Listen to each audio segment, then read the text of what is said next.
নমস্কার। কথায় কথায় কথামৃত অনুষ্ঠানের 50তম পর্বে আপনাদের স্বাগত। কথায় কথায় পায়ে পায়ে অনুষ্ঠানটি এই 50তম পর্বে এসেছে, এটা হয়তো সকলেরই আনন্দের। আপনারা এই অনুষ্ঠানটি দেখছেন প্রাণারাম ইউটিউব চ্যানেলে, যেখানে সপ্তাহে 6 দিন সোম থেকে শনিবার রাত্রি 9টার সময় অনুষ্ঠিত হচ্ছে এই কথায় কথায় কথামৃত। আর রাত্রি 9টার সময়তেই থাকছে শ্রীরামকৃষ্ণের একজন পার্ষদের পুণ্য প্রসঙ্গ। আমরা রয়েছি 28শে অক্টোবর 1882 কথায়। তার আগে আরেকবার স্মরণ করে নিই আমরা যে এই যে প্রাণারামের যে ভিডিওগুলি আপনারা দেখছেন, সেগুলিতে যদি কেউ ঠিক সময়ে জানতে চান তাহলে যেটা করতে হয় সেটা হচ্ছে যে সাবস্ক্রাইব বাটনটি থাকে সেটি ক্লিক করতে হয়, এবং তখন যে বেল আইকন ফুটে ওঠে, বেলের ছবি, সেটা ক্লিক করতে হয়। করলে নোটিফিকেশনগুলো যথাসময়ে পেতে সুবিধে হয়। আমরা 28শে অক্টোবর 1882 প্রসঙ্গে ছিলাম এবং আজকেও রয়েছি, যেদিনকে শ্রীরামকৃষ্ণ উপস্থিত হয়েছিলেন সিঁথিতে বেনিপালের উদ্যান বাটিতে। বেনিপাল মহাশয় তার বাড়িতে ব্রাহ্ম সমাজের ষান্মাসিক উৎসব ছিল, সেখানে শ্রীরামকৃষ্ণ উপস্থিত হয়েছিলেন, আমরাও উপস্থিত হয়েছিলাম কথামৃতের কল্যাণে, কথামৃতের সুবাদে। আর সেখানে আমরা দেখেছি যে কি অপূর্ব বর্ণনা, পরিবেশের বর্ণনা, মানুষজনের বর্ণনা, এবং অবশ্যই শ্রীরামকৃষ্ণ সেখানে উপস্থিত হয়ে উপবেশন করে বিরাজ করছেন এবং অসামান্য ভঙ্গিতে তার অমৃত কথা বা কথামৃত বিতরণ করছেন। আমরা যতটা অবধি শুনেছিলাম সেখানে ছিল যে শ্রীরামকৃষ্ণ সাকার নিরাকারের কথা বলছেন, সাকার দর্শন, অরূপ দর্শন, রূপের দর্শন, অরূপের দর্শন, এই সব কথা তিনি বলছেন। সেই রকম জায়গার থেকেই আজকের এই 50তম পর্বে আমরা প্রবেশ করব শ্রী শ্রী রামকৃষ্ণ কথামৃততে, যার সূচনায় কথামৃতকার শ্রীযুক্ত মহেন্দ্রনাথ গুপ্ত বা শ্রীম উদ্ধৃত করেছেন গোপী গীতার এই বিখ্যাত শ্লোকটি, তব কথামৃতং তপ্ত জীবনং কবিভিরীড়িতং কলমশাপহম শ্রবণমঙ্গলং শ্রীমদাততম ভুবি গৃণন্তি ইয়ে ভূরিদা জনাঃ।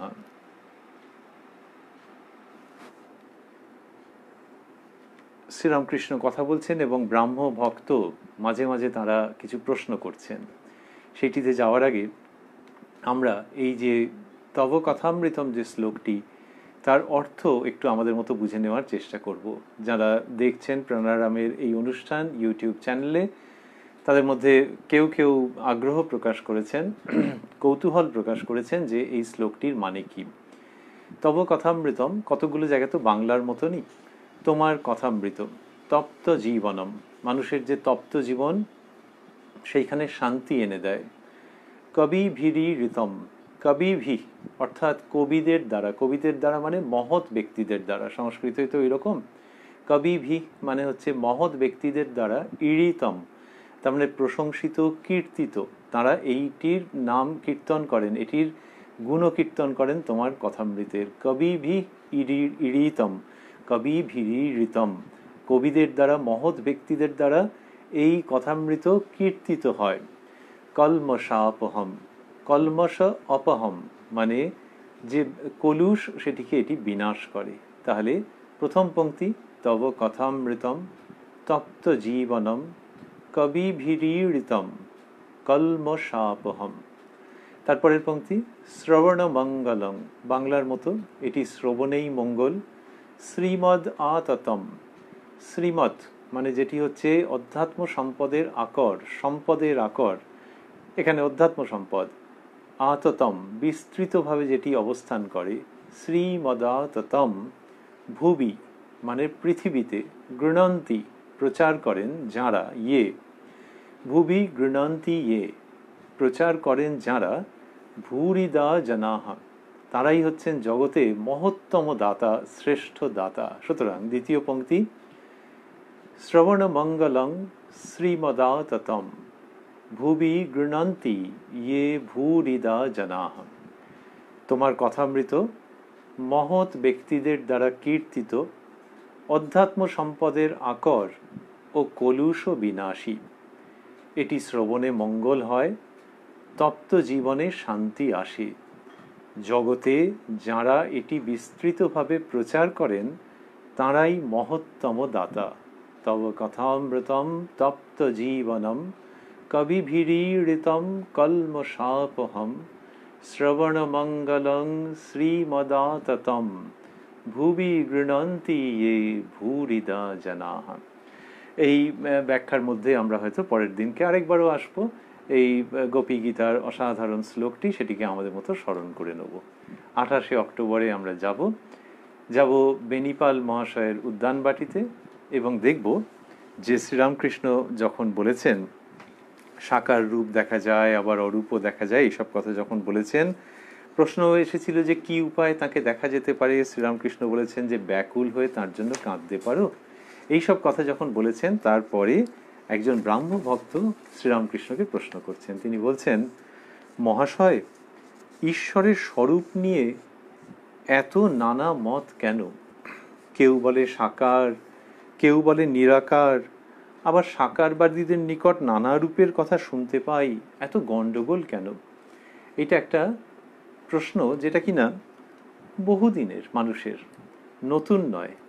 যে ঈশ্বর সত্য এটি বারবার বলা হচ্ছে, তাহলে তার রূপ নিয়ে এত রকমের মানুষের মধ্যে ভিন্ন মত কেন? এবং সেটা কিরকম একেবারে অপোজিটের মতো, পুরো বিপরীতের মতো, যে কেউ বলছেন যে তিনি সাকার, কেউ বলছেন তিনি নিরাকার।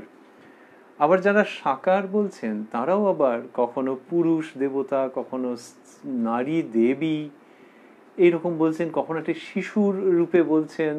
তো এই যে নানান রকম, তাহলে গ্রোন আপ পার্সনের মতো বলছেন, আবার চাইল্ডের মতো বলছেন, তাহলে ঈশ্বরের স্বরূপটি কিরকম? তাই বলছেন যে ব্রাহ্মভক্ত, যে মহাশয়, ঈশ্বরের স্বরূপ নিয়ে এত নানা মত কেন সেটি জিজ্ঞেস করছেন। শ্রীরামকৃষ্ণ বলছেন, খুব সুন্দর উত্তর এবং আধুনিক বুদ্ধিদীপ্ত উত্তর, কতকটা নাগরিক ভঙ্গিতে দেওয়া উত্তর। বলছেন, যে ভক্ত যে রূপ দেখে সে সেই রূপ মনে করে, বাস্তবিক কোনো গণ্ডগোল নাই। তাকে কোনো রকমে যদি একবার লাভ করতে পারা যায় তাহলে তিনি সব বুঝিয়ে দেন। সে পাড়াতেই গেলে না সব খবর পাবে কেমন করে? এইটাই বলছেন যে সে পাড়াতেই গেলে না, তার মানে যে একটু ক্যাজুয়ালি করা প্রশ্ন তো, এক নম্বর। আর দুই নম্বর হচ্ছে যে এর মধ্যে দিয়ে একটা সংশয় আনা হচ্ছে যে ঈশ্বর যদি সত্যই থাকবেন, সত্যস্বরূপী হবেন, তাহলে তাকে নিয়ে এত রকমের মত কেন? তো সেইটার উত্তরে শ্রীরামকৃষ্ণ এটা বলছেন কাউন্টার, কিন্তু খুব তীক্ষ্ণভাবে বলছেন না, একটু হিউমার মিশ্রিতভাবে বলছেন, সে পাড়াতেই গেলে না সব খবর পাবে কেমন করে। এবং সেখানে কি বললেন, যে যে ভক্ত যে রূপ দেখে সে সেই রূপ মনে করে। তাহলে যে ভক্ত যেরকম দেখছে সে সেরকম মনে করছে, বাস্তবিক কোনো গণ্ডগোল নাই। তাকে কোনো রকমে যদি একবার লাভ করতে পারা যায় তাহলে তিনি সব বুঝিয়ে দেন। তাহলে এই যে বলছেন যে তাকে কোনো রকম করতে পারা যায় তাহলে বুঝিয়ে দেন। আর তার আগে বললেন যে যে ভক্ত যে রূপ দেখে। আছে এটা কেন এরকম হচ্ছে যে যে ভক্ত যে রূপ দেখে, যে দেখার উপরে ডিপেন্ড করছে এবং সেখানেই যখন তারা রিপোর্ট করছে তখন নানান রকম হয়ে যাচ্ছে। এইটি ওই যে একটু হালকা হিউমার সহ বললেন যে সে পাড়াতেই গেলে না সব খবর পাবে কেমন করে। এটি বলবার পর কিন্তু শ্রীরামকৃষ্ণ এরকম বলছেন না যে না তোমার সঙ্গে আর এই বিষয় নিয়ে কথা হবে না, তুমি ওই পাড়াতেই যাওনি।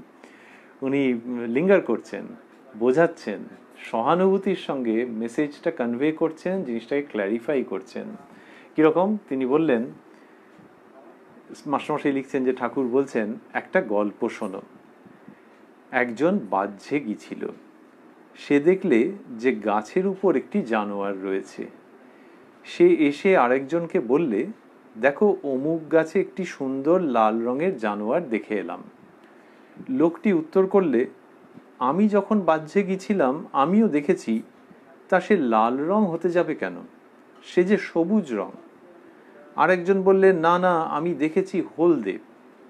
এই রূপে আরো কেউ কেউ বললেন, না, জর্দা, বেগুনি, নীল ইত্যাদি। শেষে ঝগড়া। তখন তারা গাছতলায় গিয়ে দেখে একজন লোক বসে আছে। তাকে জিজ্ঞাসা করাতে সে বললে, আমি এই গাছতলায় থাকি, আমি সে জানোয়ারটিকে বেশ জানি। তোমরা যা যা বলছো সব সত্য।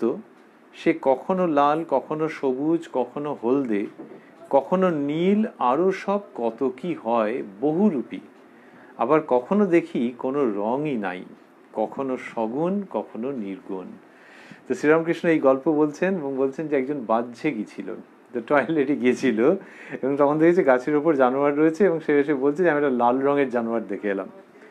তখন লোকটি বলছে যে আমি যখন গেছি তখনও দেখেছি, সে লাল হতে যাবে কেন, সে যে সবুজ। তখন আরেকজন বললো তার মানে অনেকেই দেখেছে তাকে। তো অনেকেই দেখেছে, এইবারে ওই বহুরূপী, তার নানান রকমের রং হচ্ছে, তা অনেকেই দেখেছে। তো তাদের মধ্যে কি হয়েছে, ঝগড়া লেগে গেছে। কেননা একজন সবুজ বলেছে, আরেকজন বলছে না না আমি দেখেছি হলদে। এইভাবে করে কেউ বললো না জর্দা, বেগুনি, নীল, যে বিভিন্ন লোক বিভিন্ন রকম রঙে দেখেছে, সেই নিয়ে ঝগড়া লেগে গেল। তখন তারা গাছতলায় গিয়ে দেখে একজন লোক বসে আছে। শ্রীরামকৃষ্ণের বর্ণনা এত স্বাভাবিক এবং প্রাণবন্ত যে লোকটি কোথায় ছিল, আগে ছিল না, কিন্তু এইবার যখন তারা গেছে যে মানে গাছতলায় গিয়ে একটা ফয়সলা হবে, সেরকম ভাবে যখন গেছি গিয়ে দেখছে একটা লোক বসে আছে। এটা খুব মজার, এটা খুব অদ্ভুত এবং এটা একটু মিস্টিক যে এই this time a man was found sitting below the tree. তো বলছেন যে তখন তারা গাছতলায় গিয়ে দেখে একজন লোক বসে আছে। তাকে জিজ্ঞাসা করাতে সে বললে আমি এই গাছতলায় থাকি, আমি সে জানোয়ারটিকে বেশ জানি, তোমরা যা যা বলছো সব সত্য। তাহলে এই মানুষ তিনি সমন্বিত করছেন, তিনি সর্ট আউট করছেন, নিরসন করছেন ঝগড়াঝাঁটির। এবং তিনি কি বললেন, বললেন সে আমি সেই জানোয়ারটিকে বেশ জানি। তাহলে প্রথম হচ্ছে যে আমার ওইটি সম্পর্কে প্রত্যক্ষ জ্ঞান আছে। তোমরা যা যা বলছো সব সত্য, অর্থাৎ ঝগড়া করো না, এটা থামাচ্ছেন যে তোমরা যা যা বলছো সব সত্য। সে কখনো লাল, কখনো সবুজ, কখনো হলদে, কখনো নীল, আরো সব কত কি হয়, বহুরূপী। বলেন এই বহুরূপী, অর্থাৎ সে তার এরকম সব নানান রকমের রং রয়েছে। আবার কখনো দেখি কোনো রঙই নাই, কখনো সগুণ কখনো নির্গুণ। তা বলছেন কখনো দেখি কোনো রঙই নাই। তা এই যে বললেন যে সুতরাং সেই লোকটি এটা নিরসন করে দিচ্ছে, দিয়ে বলছে যে কখনো সগুণ কখনো নির্গুণ। শ্রীরামকৃষ্ণ বলছেন তারপর ব্যাখ্যা করে, অর্থাৎ যে ব্যক্তি সদা সর্বদা ঈশ্বর চিন্তা করে সেই জানতে পারে তার স্বরূপ কি। সে ব্যক্তি জানে যে তিনি নানা রূপে দেখা দেন, নানা ভাবে দেখা দেন, তিনি সগুণ আবার তিনি নির্গুণ। যে গাছতলায় থাকে সেই জানে যে বহুরূপীর নানা রং, আবার কখনো কখনো কোনো রঙই থাকে না। অন্য লোক কেবল তর্ক ঝগড়া করে কষ্ট পায়। তো এই যে শ্রীরামকৃষ্ণ বলছেন যে যে ব্যক্তি সদা সর্বদা ঈশ্বর চিন্তা করে সেই জানতে পারে তার স্বরূপ কি, তার মানে সেই হচ্ছে সেই গাছতলায় বসে থাকা লোক। কি চমৎকার একটা অদ্ভুত মিস্টিক একটা ইঙ্গিত যে গাছতলায় যে বসে আছে সে হচ্ছে ঈশ্বরকে জানে, ঈশ্বরের রাজত্বের সে লোক, তার অস্তিত্বের মধ্যে ওতপ্রোত হয়ে আছেন ঈশ্বর। যে ব্যক্তি সদা সর্বদা ঈশ্বর চিন্তা করে সেই জানতে পারে তার স্বরূপ কি। সে ব্যক্তি জানে যে তিনি নানা রূপে দেখা দেন, নানা ভাবে দেখা দেন, তিনি সগুণ আবার তিনি নির্গুণ। যে গাছতলায় থাকে সেই জানে যে বহুরূপী নানা রং, আবার কখনো কখনো কোনো রঙই থাকে না। এটা শ্রীরামকৃষ্ণ ব্যাখ্যা মুখে বলছেন। আমরা যদি আবার গল্পটাতে ফিরি তখন দেখবো কি সুন্দর ওখানে কায়দা আছে, একটা অন্য স্টাইল বা শৈলী আছে। ওই যে বলছিলেন যে লোকেদের মধ্যে ঝগড়া লেগেছে এবং তারপরে শ্রীরামকৃষ্ণ বলছেন যে তারপরে তারা এসছে গাছতলার লোক, সে বলছে তোমরা যা বলছো সবই ঠিক, এইসব নানান রকম রং। এই রঙের প্রসঙ্গ যখন হচ্ছে তখন বললেন যে বহুরূপী, আবার কখনো দেখি কোনো রঙই নাই, কখনো সগুণ কখনো নির্গুণ। এই গল্পের মধ্যে এটা একটা পাঞ্চ লাইন। বহুরূপী, নানান রকমের রং চেঞ্জ হচ্ছে, এই পর্যন্ত তো বোঝা গেল কালার চেঞ্জ হচ্ছে, কিন্তু তারপরের যে শেষে বাক্যটি রইল কখনো সগুণ কখনো নির্গুণ। তার মানে যখন কোনো রং দেখতে পাওয়া যাচ্ছে না, চোখে পড়ছে না আলাদা করে, তখন সেটি কি, সেটি হচ্ছে নিরাকার নির্গুণ ব্রহ্মকে বোঝানো হচ্ছে এইটির দ্বারা।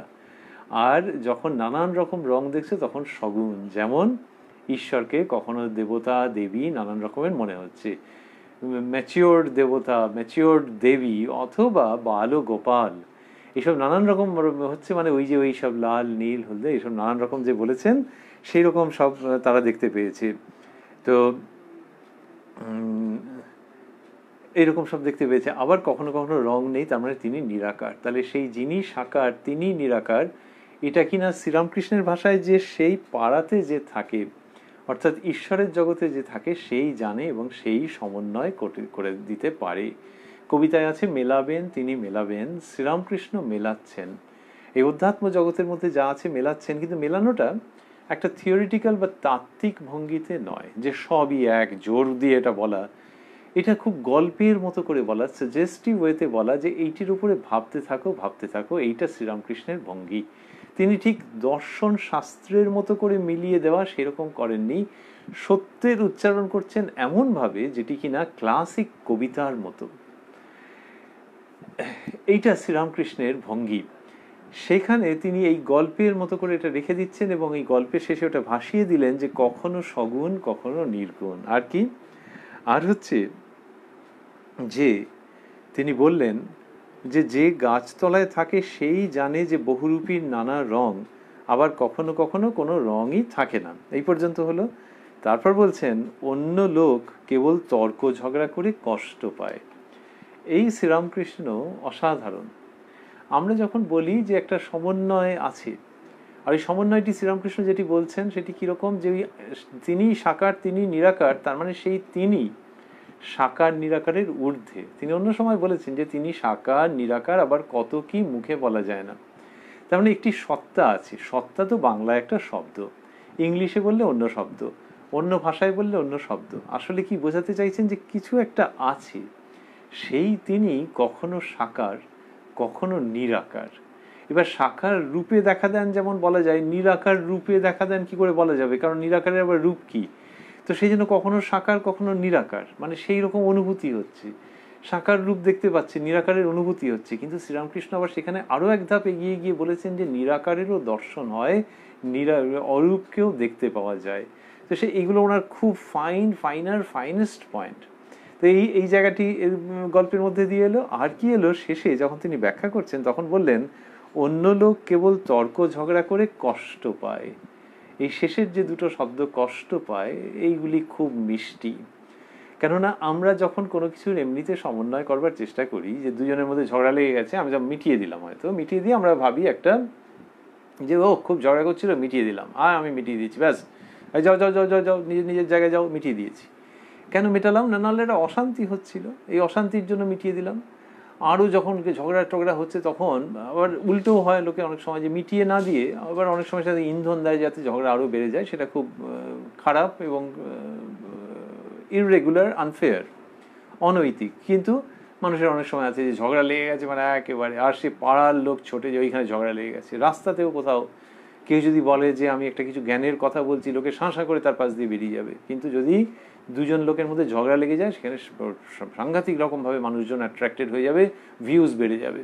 তো এইরকম যে একটা অবস্থা হচ্ছে, সেখানে শ্রীরামকৃষ্ণের যে অবস্থান সেটি ভারী মিষ্টি এবং খুব অনুকরণীয়। সেটা কীরকম, যখন ঝগড়া হচ্ছে কারোর মধ্যে তখন কি হয় যে তাদের ভেতরে একটা পরিবর্তন হয়। শ্রীরামকৃষ্ণ এরকম বললেন যে এইরূপে আরও কেউ কেউ বললেন না, জর্দা বেগুনি নীল ইত্যাদি। শেষে ঝগড়া, এই শেষে ঝগড়া মানে তার যদি একটা ভিডিও হয় তাহলে দেখা যাবে যে যদি ভিডিওটাকে মিউট করে দেওয়া হয় তাহলেও বোঝা যাবে ঝগড়া লেগে গেছে।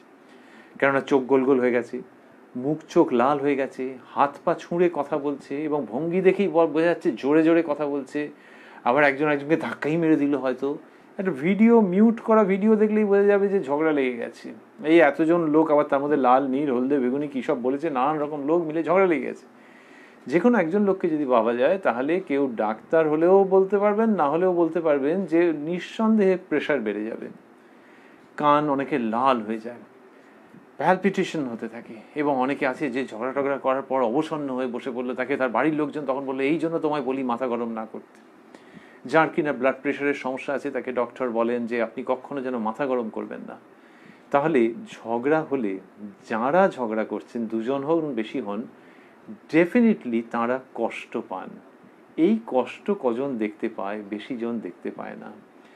যে ঝগড়া করছে, ধরা যাক তার বাবা কি মা যদি সেখানে উপস্থিত থাকেন, ধরা যাক বাড়ির ওপর থেকে দেখছেন, তখন তার কষ্ট হবে যে ছেলেটা কি জোর জোর চেঁচাচ্ছে, ও তো কাঁপছে তো, আর একেবারে চোখ মুখ লাল হয়ে গেছে, এই কে আছিস, ওকে তাড়াতাড়ি করে ধরে তুলে নিয়ে আয়, দরকার হলে মার, একেবারে ধাক্কা মেরে ওকে সরিয়ে নিয়ে আয়, কী অবস্থা হয়েছে, এরকমভাবে চেঁচাচ্ছে।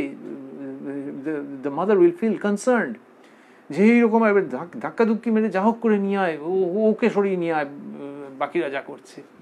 এই যে মায়ের যে কনসার্ন, যে ঝগড়া করছে মানে ও রাইট রং যাই হোক না কেন, ও তো ব্লাড প্রেশার বেড়ে যাচ্ছে, শরীর খারাপ হয়ে যাচ্ছে, সেই কনসার্ন শ্রীরামকৃষ্ণের। তিনি বলছেন অন্য লোক কেবল তর্ক ঝগড়া করে কষ্ট পায়।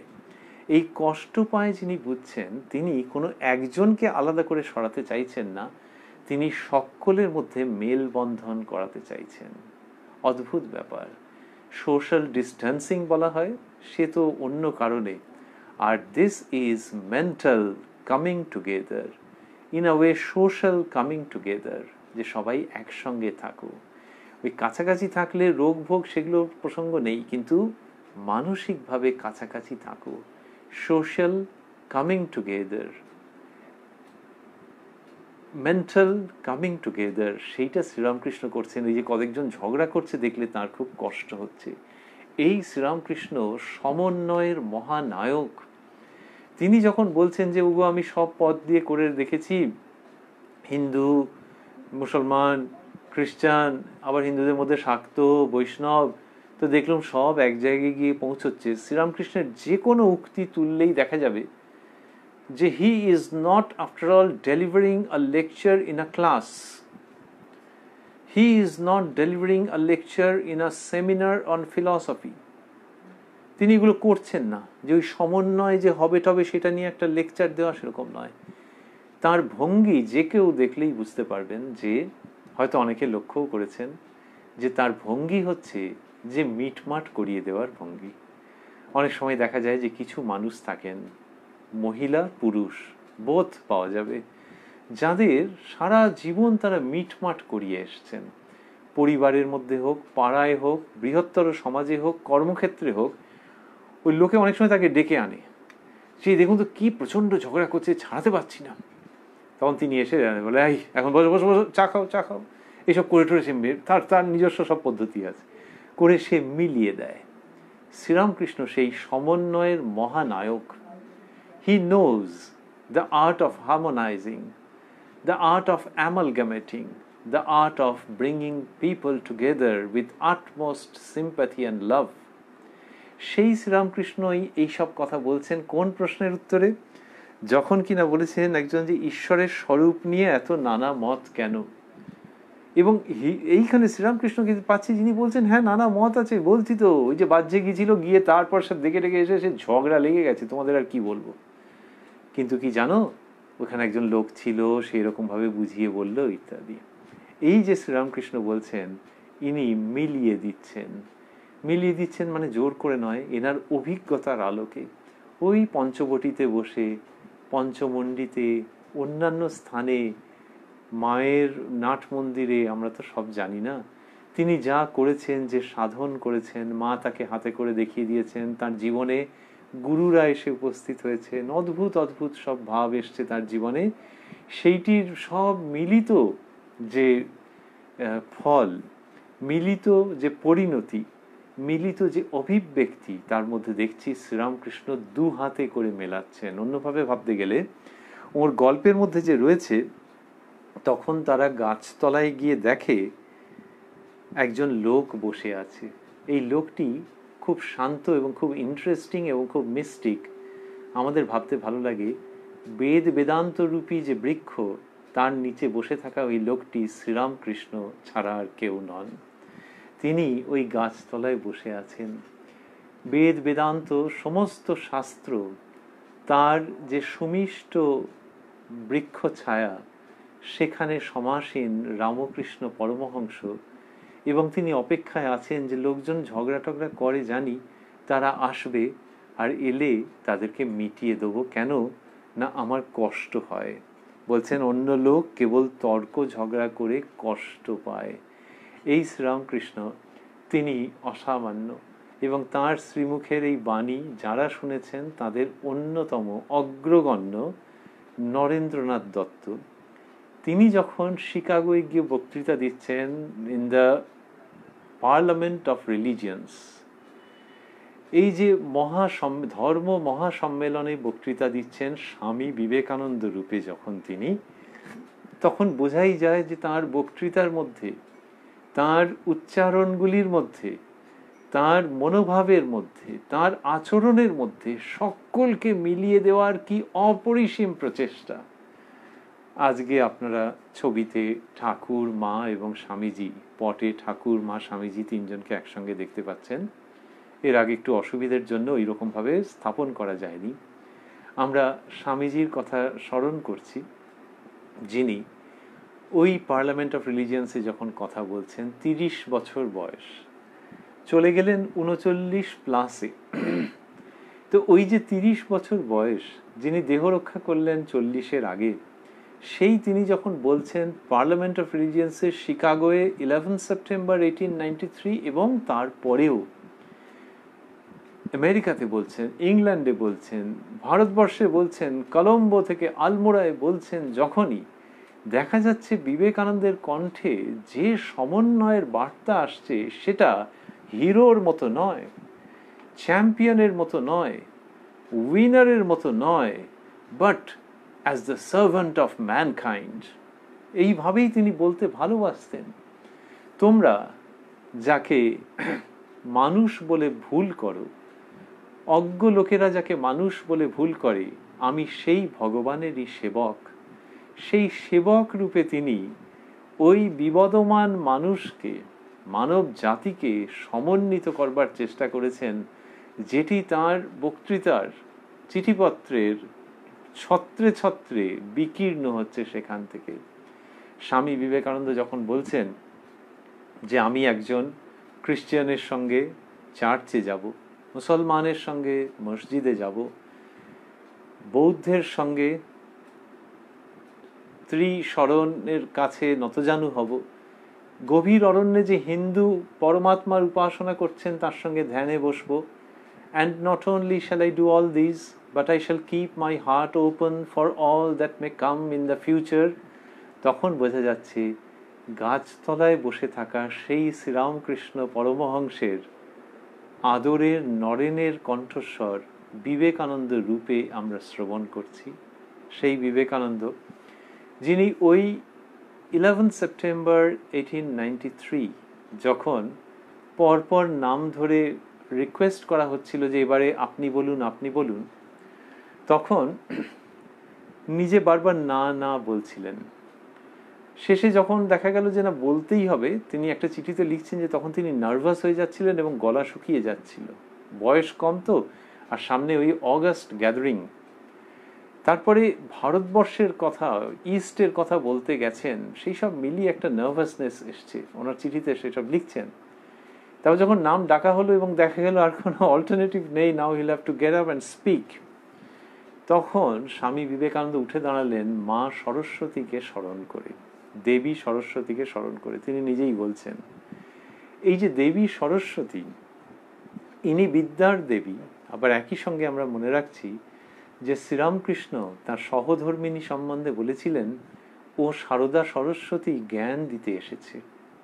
আমরা ঠাকুর, মা এবং স্বামীজিকে দর্শন করছি মনে মনে, বা প্রত্যক্ষভাবে পটে দর্শন করছেন হয়তো আপনারা, আর আমরা ভাবছি যে ওই মা যে সরস্বতী, তিনি যেন নরেন্দ্রনাথের মনোজগতে সেদিন উপস্থিত হলেন। নরেন্দ্রনাথ বলছেন যে মা সরস্বতীকে স্মরণ করে উঠে দাঁড়ালাম। অন্যত্র তিনি ভারতবর্ষে যখন ফিরেছেন বিদেশ থেকে, তখন মাকে বলেছেন যে মা তোমার আশীর্বাদে এবারে হুপ করে ও দেশে চলে গেছিলাম। তো ওই যে মাকে যে তিনি বলছেন যে তোমার আশীর্বাদে চলে গেছিলাম, সেই মা তার কাছে সব কিছু, সেই ঠাকুর তার কাছে সব কিছু। তাই স্বামী বিবেকানন্দ যখন ধর্ম সমন্বয়ের কথা বলছেন, সারদা সরস্বতীকে মনে পড়ছে যিনি জ্ঞান দিতে এসেছেন, এবং আমাদের শ্রীরামকৃষ্ণকে মনে পড়ছে যিনি দুহাতে করে সমন্বয় করছেন, মানুষকে এক সূত্রে বাঁধছেন। শ্রী শ্রী মা বলতেন, যখন কেউ ওই সমন্বয়, ধর্ম সমন্বয় এরকম বলতেন একটু কেতাবি স্টাইলে হয়তো, তখন মা বলেছেন দেখো বাবা, তিনি যেরকম সমন্বয় করার কোনো কিছু মতলব করে এসেছিলেন তা নয়, এ যুগে তার ত্যাগই হচ্ছে বিশেষত্ব। তো সত্যি শ্রীরামকৃষ্ণ তো কোনো মতলব করে, এই জন্য আমরা ভাবছিলাম যে ক্লাসে পড়াবেন বলে কি একটা সেমিনারে একটা কিছু বলে সবাইকে চমকে দেবেন বলে, ইমপ্রেস করবেন বলে, সেরকম তো করেননি। কিন্তু এই যে আজকে কথামৃত পড়তে গিয়ে আমরা যেখানে পাচ্ছি যে লোকটি একটু চ্যালেঞ্জের মতো করে বললেন, একজন ব্রাহ্ম ভক্ত মানুষ, তিনি একজন সজ্জন, আমরা বুঝতেই পারছি। তো তিনি যখন বলছেন যে এরকম নানান রকমের সব মত, তখন শ্রীরামকৃষ্ণ তার কথার উত্তরে যা বলছেন তাতে বুঝতে পারছি ইনি সমন্বয়ের এক অপরূপ মূর্তি, এক অপরূপ সৃজন, এক অপরূপ অবতরণ, যিনি সকলকে নিয়ে চলছেন এবং সেটা গভীরতম আধ্যাত্মিক সত্যের ভিত্তিতে।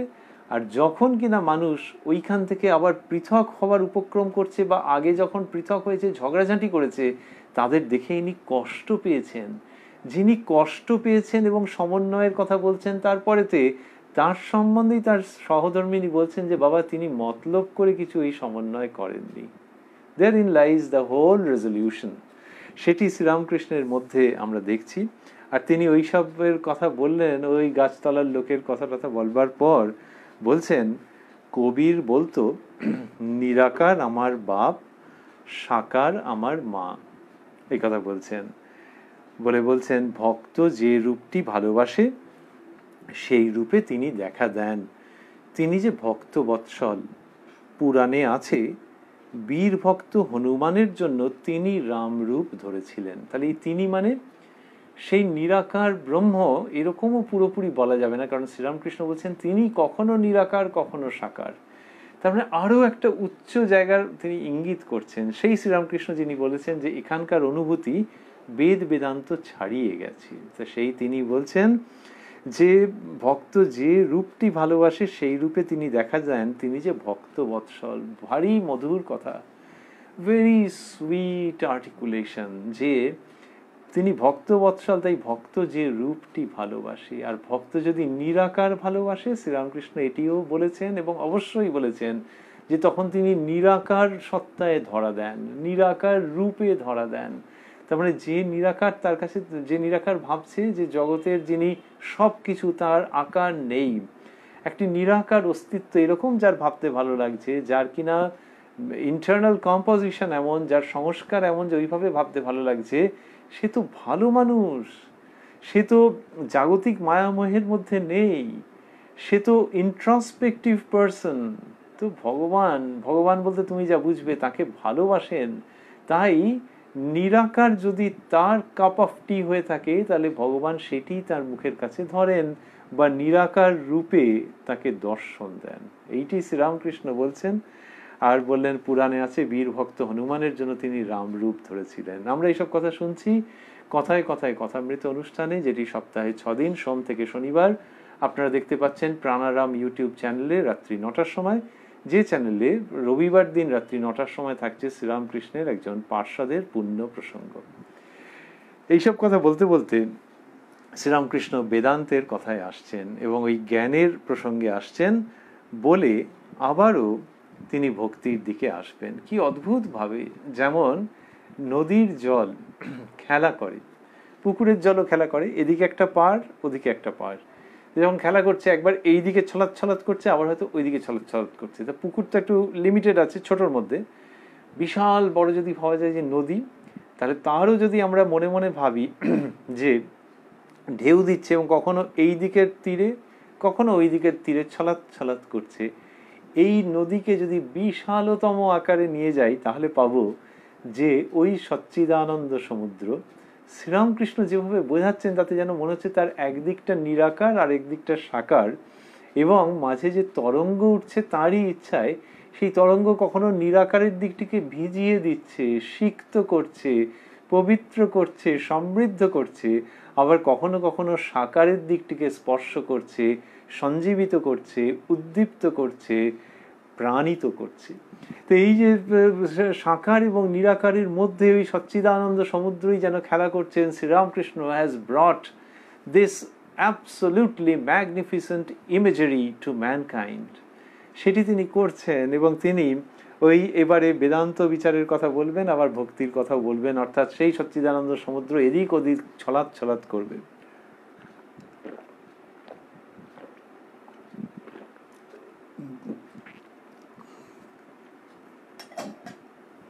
বলছেন বেদান্ত বিচারের কাছে রূপ টুপ উড়ে যায়। সে বিচারের শেষ সিদ্ধান্ত এই, ব্রহ্ম সত্য আর নাম রূপ যুক্ত জগৎ মিথ্যা। যতক্ষণ আমি ভক্ত এই অভিমান থাকে ততক্ষণই ঈশ্বরের রূপ দর্শন আর ঈশ্বরকে ব্যক্তি বলে বোধ সম্ভব হয়। বিচারের চক্ষে দেখলে ভক্তের আমি অভিমান ভক্তকে একটু দূরে রেখেছে। এই শাস্ত্রের সমস্ত কথা শ্রীরামকৃষ্ণ মাঝে মাঝে সেগুলি বলছেন যেন একটি অনেক তারযুক্ত স্ট্রিংড ইনস্ট্রুমেন্ট, সেই তারের এক একটা জায়গায় তুমি প্লাগ করবে, তবে এক এক রকমের ফ্রিকোয়েন্সি ধ্বনিত হবে। শ্রীরামকৃষ্ণের সারাদিন কথা বলা মানে অনন্ত তারযুক্ত ইনফিনিট নাম্বার অফ স্ট্রিংস আছে যে ইনস্ট্রুমেন্টে, সেই ইনস্ট্রুমেন্ট প্লাগড হওয়া। এবং তিনি যখন কথা বলছেন তখন শাস্ত্রের এক একটি জায়গা ধ্বনিত হচ্ছে, অনুরণিত হচ্ছে। বলছেন বেদান্ত বিচারের কাছে রূপটুপ উড়ে যায়। কি সুন্দর করে বলা, রূপটুপ এসব বলে দিলেন, একদম ঘরোয়া ভঙ্গি। তো বেদান্ত বিচার যখন হচ্ছে যে এটি নয়, তিনি নারী নন, পুরুষ নন, তার কোনো সূচনা নেই, তার কোনো অবসান নেই, সেখানে রূপের প্রসঙ্গ উড়ে যাবে। তিনি বলছেন সে বিচারের শেষ সিদ্ধান্ত এই, ব্রহ্ম সত্য আর নাম রূপ যুক্ত জগৎ মিথ্যা। জগৎ মানেই তো নাম আর রূপ। ইন্ডিয়া বললে একরকম মনে পড়বে, চায়না বললে একরকম মনে পড়বে, অথচ এগুলো তো কতগুলো শব্দ। তাহলে যখন একটা বাচ্চা ছেলে বা মেয়ে যার কোনো জ্ঞান হয়নি তথাকথিত, তার কানের কাছে গিয়ে ইন্ডিয়া চায়না বলো রসগোল্লা সন্দেশ বলো, কিছুই তার মানে নেই। কিন্তু জ্ঞান হচ্ছে মানেই ওই এক একটা শব্দের সঙ্গে এক একটা রূপকে সে অ্যাসোসিয়েট করছে, হয়তো ভূগোলের কিছু অ্যাসোসিয়েট করছে, খাদ্যদ্রব্য অ্যাসোসিয়েট করছে, এসব করছে। তো এই নাম এবং রূপ আছে তখন থেকে তার কাছে জগৎটা ঠিক মতো আছে। তার আগেরটা লোকে বলে জ্ঞান হয়নি এখনো। তো এই বলছেন যে সেই বিচার, কিন্তু এই যে জগৎ, নাম রূপের যে জগৎ, বেদান্ত বিচারে এই নাম রূপের জগৎটা ভেঙে যায়, ইভাপোরেট করে যায়, ইট সিজেস টু এক্সিস্ট। বললেন যে সে বিচারের শেষ সিদ্ধান্ত এই, ব্রহ্ম সত্য আর নাম রূপ যুক্ত জগৎ মিথ্যা। যতক্ষণ আমি ভক্ত এই অভিমান থাকে ততক্ষণই ঈশ্বরের রূপ দর্শন আর ঈশ্বরকে ব্যক্তি বলে বোধ সম্ভব হয়। বিচারের চক্ষে দেখলে ভক্তের আমি অভিমান ভক্তকে একটু দূরে রেখেছে। তো বললেন যে বিচারের চক্ষে দেখলে ভক্তের আমি অভিমান ভক্তকে একটু দূরে রেখেছে। এটি হলো কিরকম, যে যতক্ষণ আমি ভক্ত এই অভিমান থাকে, যে যতক্ষণ আমিত্ব রয়েছে, ততক্ষণই ঈশ্বরের রূপ দর্শন আর ঈশ্বরকে ব্যক্তি বলে বোধ সম্ভব হয়। এইবার যিনি বিচারশীল তিনি বলবেন কি, তিনি বলবেন যে তাঁর জীবনের যে অগ্রগতি তাতে যখন তিনি ওই নিরাকার সত্তার সন্ধান পাচ্ছেন, তখন তিনি বলছেন যখন ওই পথে রয়েছেন, যখন ওই সত্তার সন্ধান পেতে আরম্ভ করছেন, এক এক সময় যেন চকিতে তাকে পাচ্ছেন, তখন তার মনে হবে যে আমিত্বটা যত আসবে তত ওই সেই অ্যাবসলিউট ট্রুথ থেকে দূরে থাকা হচ্ছে, আর আমিত্বটা চলে গেলে মার্জ করে যাবে। এইটি কার দৃষ্টিতে? এটি সেই বেদান্তবাদী, অদ্বৈত বেদান্তবাদী দৃষ্টিতে। শ্রীরামকৃষ্ণ বলছেন বিচারের চক্ষে দেখলে ভক্তের আমি অভিমান মানে সংস্কার, ভক্তের আমি অভিমান ভক্তকে একটু দূরে রেখেছে। তাহলে এই যতক্ষণ পর্যন্ত ভক্তি, তাহলে কেউ যখন ভক্তি থেকে জ্ঞানের দিকে যাচ্ছে তখন এটা হবে যে তার ওই ভক্ত সত্তা যেন অ্যাবসলিউট ট্রুথকে ধরতে দিচ্ছে না। এই অপূর্ব, ওই যে আমরা বলছিলাম বিভিন্ন স্ট্রিং সেগুলো ধ্বনিত হচ্ছে, কখনো দুটো স্ট্রিং একসঙ্গে মিলে ধ্বনিত হচ্ছে, এবং এই জিনিসটি শ্রীরামকৃষ্ণ দেখাচ্ছেন। এই যে ভক্ত, তাকে কিন্তু তিনি বলছেন না যে তুমি কিছু কম পাচ্ছ। ওই যে বললেন যিনি বিচার করছেন তার দৃষ্টিতে আমি যতক্ষণ থাকছি ততক্ষণ যেন ভক্ত একটু দূরে থাকছে, ভক্তের আমি অভিমান ভক্তকে একটু দূরে রেখেছে। কিন্তু কেউ যদি সত্যি ভক্তি পথেই থাকেন তাহলে হি or she will not miss anything. সেটা শ্রীরামকৃষ্ণ অন্য জায়গায় বলেছেন যে যার ভেতরের সংস্কার হচ্ছে যে সে একীভূত হতে চাইছে না, অদ্বৈততে পৌঁছতে চাইছে না অ্যাট এনি কস্ট, দূরত্ব রাখতে চাইছে আস্বাদনের জন্যে, he or she will not be missing anything. যদি সে নিষ্ঠা নিয়ে থাকে, তার যদি ব্যাকুলতা থাকে, তাহলে তার বস্তু লাভ হবেই। শ্রীরামকৃষ্ণ এইভাবে বলেছেন। এইবারে বলছেন কালীরূপ কি শ্যামরূপ 14 পোয়া কেন দূর বলে। তাহলে ওই যে মানুষের মতো দেখতে মনে হচ্ছে কেন, বলছেন দূরে বলে। বললেন দূরে বলে, তারপর বলছেন দূরে বলে সূর্য ছোট দেখায়, কাছে যাও তখন এত বৃহৎ দেখাবে যে ধারণা করতে পারবে না। আবার কালীরূপ, তাহলে এরকম প্রতিমার মধ্যে দেখা যাচ্ছে কেন, তাহলে প্রতিমার মধ্যে দেখে লোকে যে হাত জোড় করছে তাহলে তিনি কি ওই সাইজের? তখন হচ্ছে যে এরা দূরে আছে। দূরে মানে এটা সামনে দাঁড়িয়ে আছে তা নয়, মনোজগতে অনুভূতির জগতে দূরে আছে, সেই জন্য তারা এই মূর্তিকেই দেবতা বলে বা দেবী বলে ভাবছে, কিন্তু তাদেরকে খাটো করো না। তো যখন কাছে যাবে তখন ওই কাছে যাওয়া গেলে কি হবে, অনন্তের কাছে পৌঁছে যাবে। এবং বলছেন যে কাছে যাও তখন এত বৃহৎ দেখাবে যে ধারণা করতে পারবে না, কিন্তু দূরে আছো, মানসিকভাবে দূরে আছো বলে সেরকম দেখাচ্ছে। কিন্তু ওই প্রতিমা পুজোকে সাপোর্ট করছেন, যে সূর্যকে যেমন দূর থেকে দেখা যখন হচ্ছে বা একটা কিছুর মধ্যে দিয়ে যখন দেখছে তখন কিছু একদম মিথ্যে দেখছে নাকি, তবে কাছে গেলে একবার অন্য রকম দেখতে পাওয়া যাবে। তেমনি এই প্রতিমাকে যে দেখছে এবং পুজো করছে সেটাও অর্থহীন নয়, সেটাও ফ্রুটলেস নয়। এবারে বললেন যে আবার কালীরূপ কি শ্যামরূপ কালো, আবার কালীরূপ কি শ্যামরূপ শ্যামবর্ণ কেন, সেও দূর বলে। যেমন দিঘির জল দূর থেকে সবুজ নীল বা কালো বর্ণ দেখায়, বলছেন দিঘির জল দূর থেকে সবুজ নীল বা কালো বর্ণ দেখায়। আর্টিস্ট শ্রীরামকৃষ্ণ কথা বলছেন বা অমৃত বিতরণ করছেন। দিঘির জল দূর থেকে সবুজ নীল বা কালো বর্ণ দেখায়, কাছে গিয়ে হাতে করে জল তুলে দেখো কোনো রঙই নাই। আকাশ দূরে দেখলে নীলবর্ণ, কাছে দেখো কোনো রং নাই। তো এইসব বৈজ্ঞানিক ব্যাখ্যা আছে যে কেন এরকম হয়, কিন্তু বলছেন কাছে যদি গিয়ে দেখো যে তাহলে কোনো রং নেই। সেরকম দিঘির জল দূর থেকে দেখলে একরকম, আবার ওইখান থেকে কাছে গিয়ে যদি দেখো তাহলে কোনো রঙই নাই। এইটি শ্রীরামকৃষ্ণ বলছেন যে যখন ওই বিভিন্ন রঙেও তিনি থাকতে পারেন, আবার নিরাকারও বোধ হতে পারে, আর সব কিছুর ওপর দিয়ে থাকছে যে যিনি নিরাকার তিনিই সাকার। আবারও বললেন, তাই বলছি বেদান্ত দর্শনের বিচারে ব্রহ্ম নির্গুণ, তার কি স্বরূপ তা মুখে বলা যায় না, কিন্তু যতক্ষণ তুমি নিজে সত্য ততক্ষণ জগৎও সত্য, ঈশ্বরের নানা রূপও সত্য, ঈশ্বরকে ব্যক্তিবোধও সত্য।